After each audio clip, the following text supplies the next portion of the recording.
Hello, everybody. Welcome. This is another edition of Let's Talks Buffs.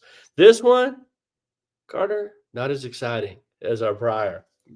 CU Buffs lost to the Kansas Jayhawks in football. This wasn't ideal. This was very reminiscent of the Kansas State game, and I just gotta say it. I I don't rock with anything Kansas right now. Nothing. If you're from Kansas, I don't like you. Anything Kansas product, I'm not buying. It's just all fuck Kansas right now for me. I don't care. We're demonetized right off the bat. I'm done with Kansas. Carter, how are you feeling? I agree, dude. That game was painful to watch. I mean, we'll obviously probably talk about the hate on Shador later and all that stuff. But yeah, I agree with you. No more Kansas. But I'm good. I'm definitely not feeling as good as if we lost because we'd be talking Big 12 championship as a lock for the Buffs. But yeah, we're doing all right. We're okay. Here's the thing. For me, at least, and I know some people disagree. I mean, I've watched other podcasts. Shout out to all the podcasts, by the way. But I watched other podcasts where, from the beginning of the season, they were like Big 12 championship or bust. I didn't really see it this way. I think for most programs, the only difference is this is a Coach Prime program. So you expect large, you expect big. I think where most programs, you're just looking for year to year improvement with your new coach. Again, he took a 2-win team to a 4-win team to where we are now. It's all improvement. We're getting better. It's just I think this loss, Carter, tell me if I'm wrong, but this loss hurt a little more because I'm looking at the talent on the field and I'm looking at just where expectations are now, not where they were at the beginning of the season. And I'm still going to go back to that. It might be Cope. I don't know. But I think the Buffs should be in that Big 12 championship. I think they're talented enough. Um, I think they're the most talented team in the Big 12. Dead serious. I'm not just saying that. I think they have their clear flaws, which is why they aren't a national contender. I don't think if we got in the playoffs, I'd be picking them to win a national championship. I'm talking strictly Big 12. They're talented enough to do it. They have their flaws, but they're more talented than the opposing teams. I maybe this is just a segue into the Kansas Jayhawks game, and then we'll hit recruiting after this. But balance, that's the difference. I think balance is the big difference between the Buffs and these other teams right now. CU's catching up on trench play, where these other teams have we've developed these guys into this place, and we're at least at a conference like average. You know what I mean? Where the Buffs are towards the bottom, and it hurts them in certain aspects, like their run game, and we'll get into that in a little bit. But how do you feel about that? Do you agree, disagree? What's up with that, Carter? Yeah, no, I definitely think we've exceeded expectations going into this year. You know, Prime talked so much about getting Peggy back to a bowl, and we've surpassed that number by a lot. But I definitely think the goalposts do move when you have guys like Shador Sanders and Travis Hunter on your roster that are going to be top 10 picks next year, because you just want to salvage as much time with those players as you can and get as much out of them. Because we'll never see a player like Travis Hunter come through Colorado again. We'll probably never see a quarterback like Shador Sanders come through Colorado again. And just the family aspect of it too. You know, watching all the Sanders be successful and all that. I think the goalpost did move a little bit. But definitely a successful season. It definitely stings because you want this team, like you said, they're deserving of being in the Big 12 championship game in Dallas. It would be awesome if they got some luck this weekend, and I think we'll talk about that later, how they can get there and be back in that championship game. But it definitely hurts, but they've exceeded expectations for this season. They have exceeded expectations. I think especially on a national level. I need these people to go back because you go and you listen to these other shows, or you go on Twitter or Instagram or whatever social media is, and everyone was like, quiet down since the Buffs started winning. No one wants to talk. The moment they lose, everybody is talking. Like everybody is again talking about it. You're totally right. Goalposts have moved dramatically. All of these people, Carter, we're talking about the Buffs not like being one of the worst teams in the conference. It's clearly not the case anymore. It's not it. The Jayhawks look like the boogeyman right now, just taking down the top 3 teams back to back weeks. It's crazy what they're doing. It's pure hate is what it is, bro. They're motivated off of hate. They have nothing to play for. We're just out there ruining other teams' seasons. So shout out to them. Shout out to the coach for keeping them motivated. But yeah, no, I agree with you. I still think it's a success. It's just when you see the talent on the field, when you see how the season's going, maybe your expectations change a little bit, and that's me personally. So I'm gonna go back and lean on my preseason thing where I'm like, okay, season's still a success. Where I thought they would be, they're above. That they're doing better than what I thought. Even the offensive line, even some of these other issues where they're still not strength of this team. They're still not even average, but they're better than what I thought they would be. Before we get into all of the negatives about the Kansas game, Carter, let's talk about the recruiting trail because there are some positives there. And I think that people want to hear about some of the positives right now in Buffs Nation.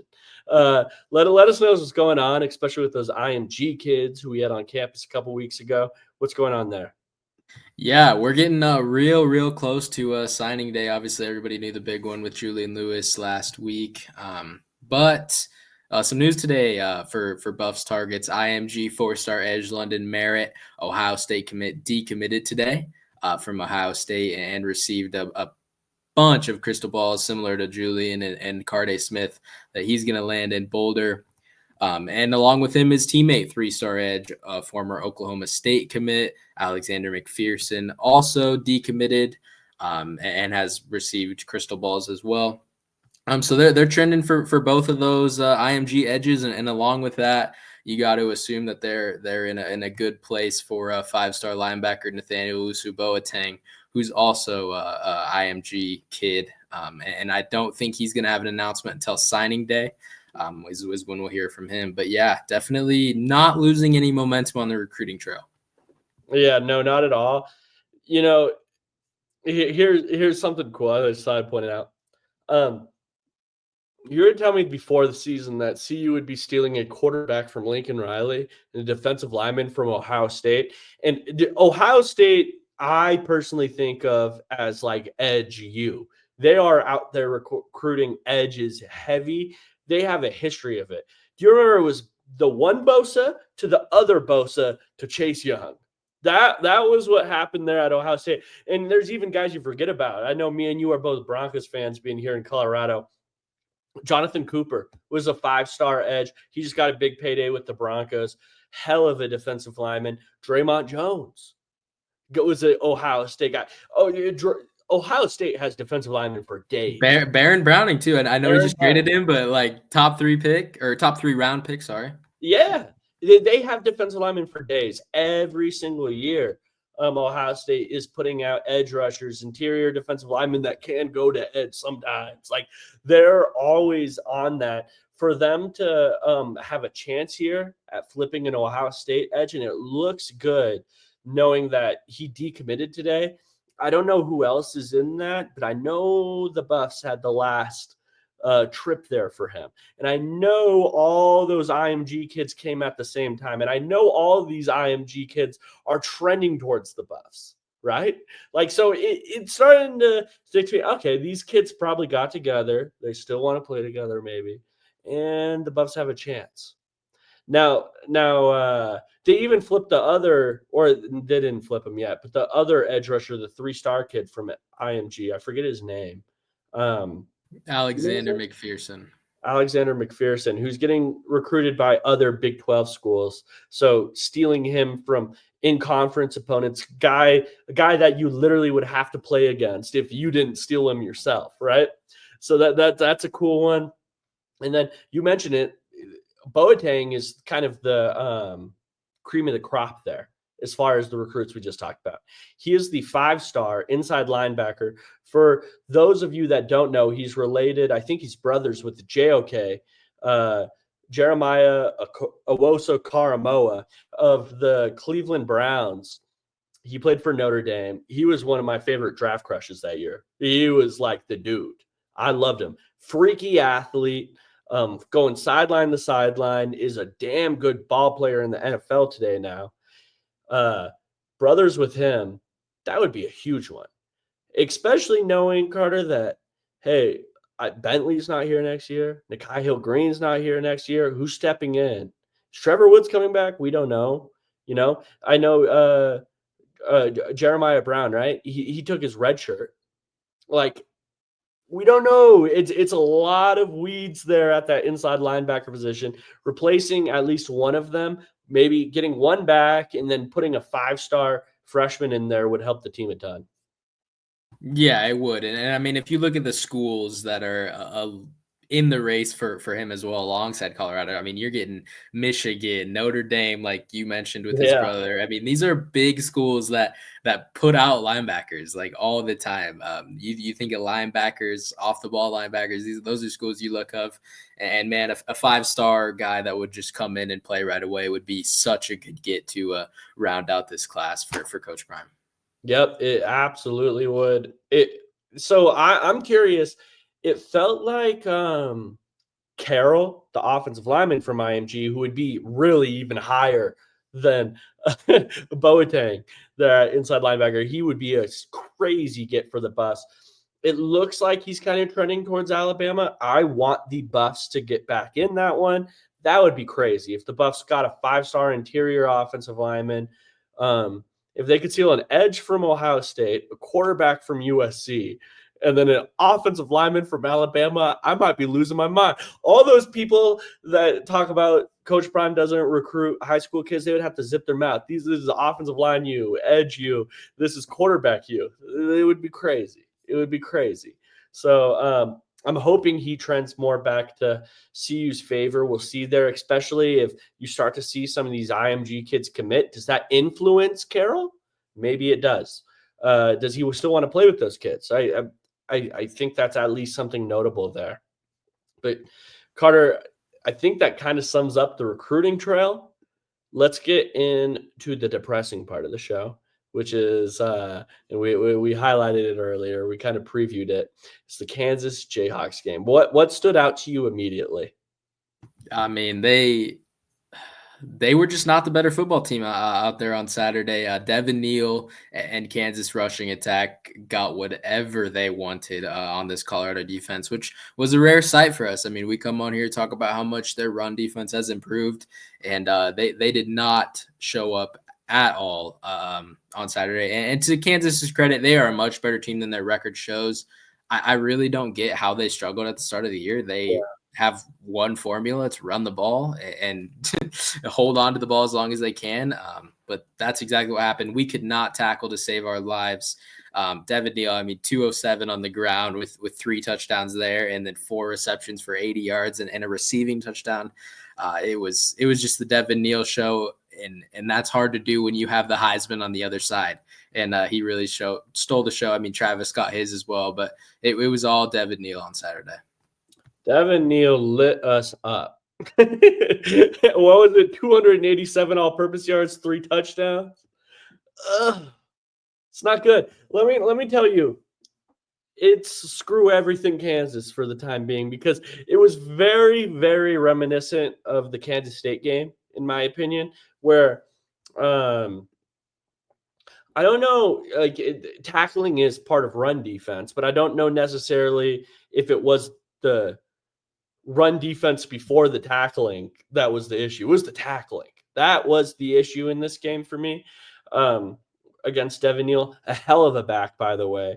Feels like every game this year, Big 12 is loaded at running back. You're going to see a lot of these guys Colorado play go enter the NFL draft and get snaps next year. Devin Neal being one of them. DJ Giddens, who I mentioned with Kansas State, being another one of them. Both lit us up this year. This is by far the most amount of carries he's had in a game. I think it was 37. 37 carries. That's crazy. Like, we can just stop it there. We take 3 games to get 37 carries. Yes. And we'll get to that on the offensive side. We had 8 carries. 8 carries.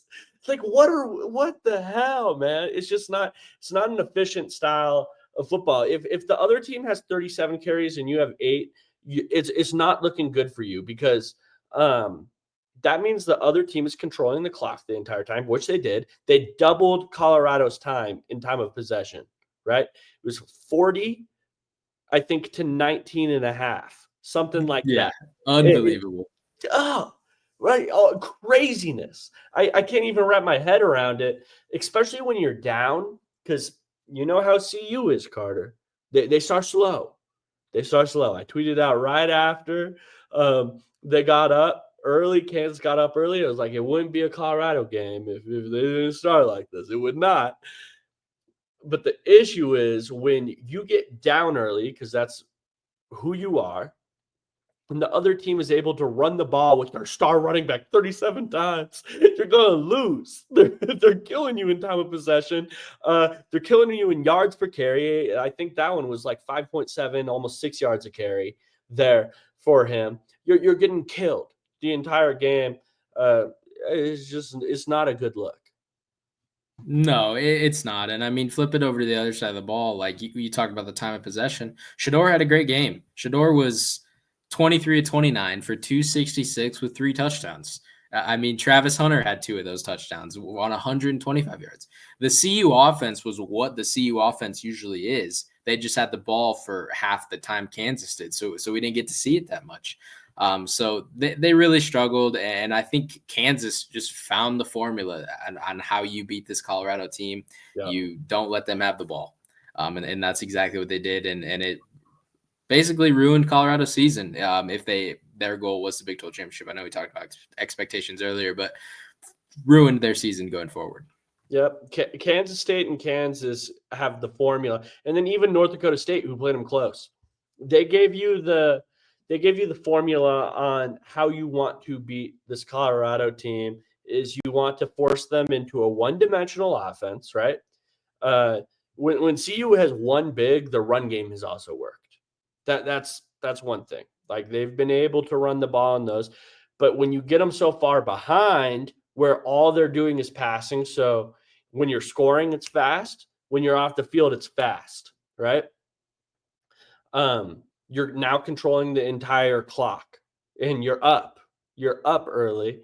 That's what Kansas State and Kansas, and then even North Dakota State, they were working their way into manageable situations. I just, and I mentioned this, but I'm going to repeat it because I think it's important.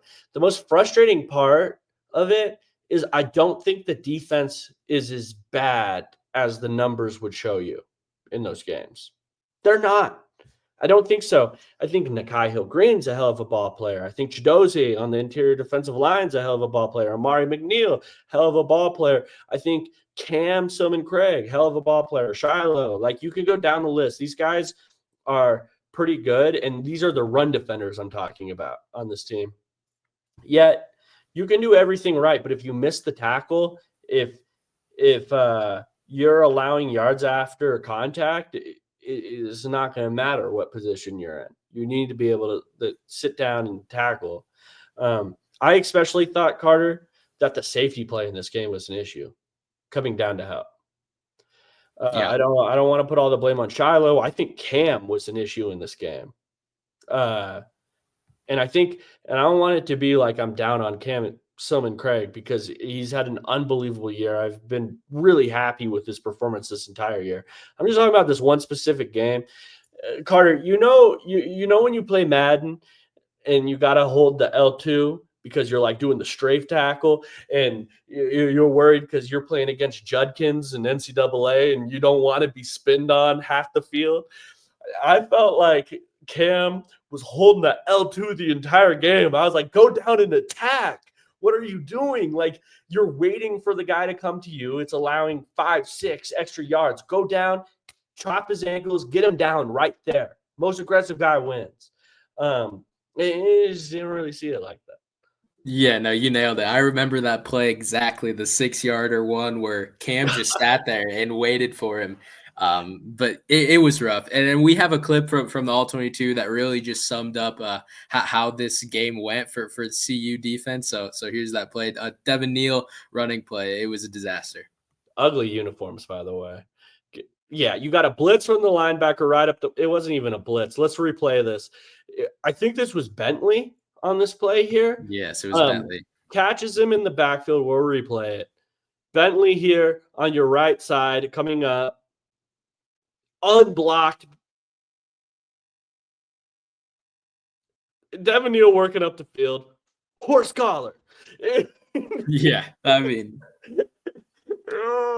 it just doesn't get worse. It does not get worse. You have a tackle for a loss that turns into a big run, which turns into an extra tacked on 15. Yeah, no, I mean, it should be a -2, turns into like a 50-yard gain. I mean, that's how that game went Saturday for the defense, and credit to Kansas, they just kept it rolling. Yep. That is how it goes there for the Buffs. I don't know how the Kansas State game also I felt like was a tackling issue. I don't know what that is. I'm not going to sit here and pretend like I'm a coach and tell you what the Buffs need to do in practice to become better tacklers. They've leveled back how much you're even allowed to do contact in practice. Really, you're getting your contact in college football in your first game a lot of the time. So how you teach tackling without actually tackling in practice, I'm sure that's a difficult thing. But the Buffs this year, when they've been bad on defense, it's been because their tackling has been an issue. So that's all I have. Let's move on. Go ahead. And I'll just say it wasn't just Devin Neal either. Jalen Daniels, how many spin moves did Jalen Daniels get off on that game? Like sometimes it was 2 in one play when he was scrambling. So it wasn't just Devin Neal's a stud. It was everybody on the Kansas offense. Yep, you're totally right. Jalen Daniels, especially evading in the pocket. God, a lot of missed opportunities there where the Buffs could have came back. It's disappointing to say the least. Another note I have is I'm tired. I don't want ever, bro. Stop playing college games on NFL fields. This is an issue I have. This is an issue that Chiefs, because I have to pay attention to them. I'm a Broncos fan. I got to pay attention to the Chiefs and pay attention to the Broncos when they play the Chiefs on that shitty field. I got to pay attention to the Bucs when they play Kansas on that shitty field. I'm tired of it. I'm watching. Yeah, we need to ban Arrowhead. We ban Arrowhead. I'm tired of it. I'm not going to make excuses like that's the reason why the Buffs lost, but man, someone's going to tear an ACL on that. We got to stop. It's so bad. We got to stop immediately. Let's move over. I think the offense was a little more positive. We mentioned the run game, only 8 carries, not good. I thought overall, though, good game from Shedeur. Really good game from Shedeur, who is efficient. The pass to Draylon for the touchdown was awesome. Draylon's a freshman. This is a guy that we're going to see next year with Julian Lewis, which I know we're all really excited about, who's out there recruiting, by the way. I'd love to see it. It's just some excitement there. The young Buffs are really, really good, and it all starts with Draylon Miller, in my opinion. I think that kid's going to have like a package next year, the Deebo Samuels package. Yeah, he's going to be the face of this offense next year, especially wanting to take pressure off Julian being a true freshman. I mean, you're going to see screens to Draylon all the time or just halfback swing plays, just simple stuff to get him the ball in space and take pressure off Julian. But he had a great game. I mean, he played great against Utah, right? And he just continues that trajectory with the touchdown, the 5 catches. LeJohntay, I mean, not quite a LeJohntay game, but it was still a good game. Travis really headlined the offense, though, getting those 2 touchdowns and the 125 yards and little back and forth with him and Kobe Bryant. I think it's safe to say he won that battle, even though Kobe Bryant would say else on Twitter, but that's for another topic. Did you see that YouTube thumbnail Kobe Bryant put out where he was like, for those that haven't seen it, it was like little, regular YouTube thumbnail deal, but on it, it was like 0 yards. Travis on there. Travis had like over 100 yards receiving, dude. Terrible. Did you see the Twitter video he posted? No, I didn't even see that. Kobe Bryant posted a Twitter video like And it was just Travis Hunter highlights against him. Like, it was every Travis catch and his touchdowns. I don't know why he posted it. And then he tweeted later, if y'all think he cooked me, you're wrong. I don't know. Guy's and I don't even know. But I hate Kansas. Hate Kansas. I saw he got invited to the Shrine Bowl. That'll be an interesting deal there with some of the Buffs. Yeah, hopefully Travis can cook him in the Shrine Bowl again. If Travis goes to the Shrine Travis Bowl, goes to the Shrine Bowl.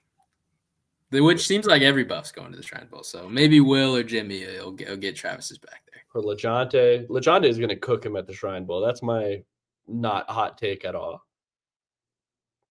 No, not hot at all. Very, very cold. All right. Well, I just thought I'd highlight some of the young Buffs. I still wanted to see Micah out there, who only got 2 carries this last game. It wasn't a lot. I've already seen what Micah has done. He's coming off of injury, so I'm going to give him the pass for one. I'm going to give Pat Shurmur the pass for one game. I do want to see Micah to end the season, though. That's something that I do want to see. I think as the season goes along, I'm just more and more convinced that he might not be your most complete back in a blocking, receiving, and running game way, but I do think he is your best explosive back. I think he's breaking the most tackles. I do think that these things are important too. When the Buffs run game was efficient this year, Micah was on the field. Does it not that's something that I think is of note, at least. Micah was part of the game plan when the Buffs were most efficient on the ground. He wasn't always getting the most carries, but he was getting a spread there. That's something I want to see for the rest of the season, because the Buffs absolutely, and this isn't just this game, this is the last game too. They need to get back to running the football a little more and at least controlling the clock some. These extended runs, screens is what they call those, quick game.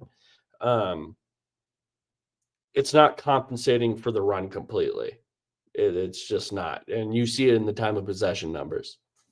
Yeah, and I think we'll see a lot of younger guys or guys that don't play as much next week, because we should get up big on Oklahoma State. They've been probably the biggest disappointment of the Big 12, and Micah should be one of them. I definitely think they were nursing that injury a little bit. But I remember back to that UCF game where he had those big runs, and it was like, okay, CU might have found something here. They can run the ball a little bit. I remember Dallin got a touchdown that game, and then it's just been all downhill from here. But I think we know what Augusta is. I think we know what Dallin is. I think Micah is your biggest wild card, especially going forward. I mean, he's only a true freshman, so just getting more time in college will definitely help him there. But yeah, you're exactly right. I'd love to see a lot of Micah going into this week. I would for no other reason than they're going to play him next year. I mean, the 3-headed monster there at running back, Dallin, Augustov, and Micah are all set to return, but I think Micah going into a year 2 is like he'd be my favorite to get the most carries next year. So lay out to me. So obviously the Buffs lost. It wasn't ideal. They lost 37-21. What needs to happen for them to still make the Big 12 championship, Carter? Yeah, so obviously, number one, Buffs got to take care of their business. They got to win Friday. If they win Friday, there's a few different scenarios that could happen. So if the Buffs, there was a 4-way tie: Arizona State, Kansas, BYU, and Colorado. Or not Kansas, I'm sorry. Who am I missing? Arizona State, Iowa State. Sorry, Iowa State. So those are the 4 teams that are tied, and this is all the scenarios with those. So if 2 teams are tied, 2 teams win, and C is one of them, it's those 2 teams. That's the simplest path. Probably not going to happen. If it's 4 teams, Colorado has no chance. If all 4 teams win, no chance. If it's 3 teams that win, this is where Colorado has their. This is where it gets dicey. So they need the one team that loses needs to be BYU. So if BYU loses, then Texas Tech needs to beat West Virginia for them to get in, and they'll play Arizona State. If Texas Tech beats West Virginia, and then Baylor beats Kansas, and Cincinnati beats TCU, then we'll get Iowa State. So it's really all revolved around that BYU Houston game, which is it's pretty dicey. I don't know how confident I am in those Houston Cougars, but yeah, it's really circling that BYU game, which I think is Saturday night. I think it's a pretty late one, so we'll know if the Buffs obviously won, and then the fate will be on a Saturday night if the Buffs can get to Dallas. Hey, well, listen, man. Houston did beat K-State a few weeks ago. They did do that. Do I have a lot of confidence in them? I don't know. But here's the other great thing about this. Do I have a lot of confidence in BYU? I do not. I do not at all. I think BYU has come close in a lot of games where they could have lost, and they should probably be lower on the rankings here.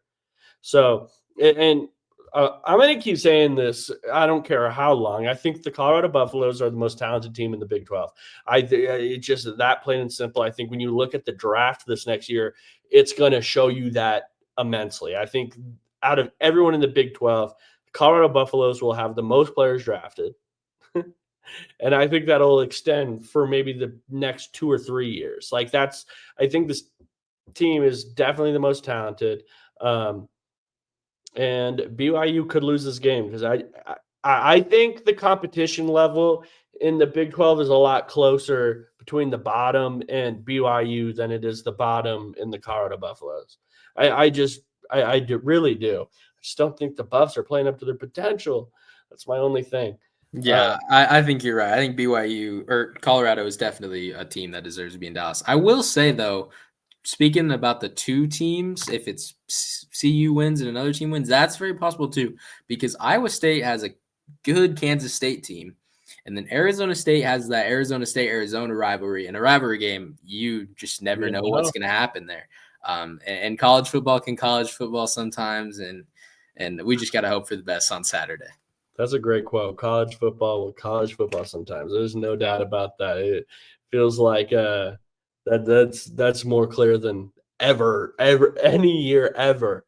This year, this is a crazy college football year. Whether we're talking about the Colorado Buffaloes or Alabama or Georgia, college football will college football, especially this year. So maybe the Buffs back their way in to a Big 12 chip. That would be a big deal. So. Yeah. Carter, anything else before we end the show today? Shout out to the CU Buffs men's basketball team. They're in that Hawaii tournament, taking down number 2 UConn. I mean, they lost everybody, right? 5 of their top 5 scoring players last year. De Silva went to the NBA. Simpson went to the NBA. So just shout out to the Buffs for taking down a Dan Hurley-led UConn team. Yep, that's what we do. Tad Boyle, that's the man. Great coach. By the way, CU's recruiting too. The next year they're going to be a lot better than I think this year. But this year they're even outperforming right now, beating UConn. That's a crazy deal. Number 2 UConn in the nation. UConn. That's what we do. I'm happy about it. But next time, guys, go Buffs. Let's get to the Big 12 championship. Let's hope everything falls our way. And until next time, go Buffs.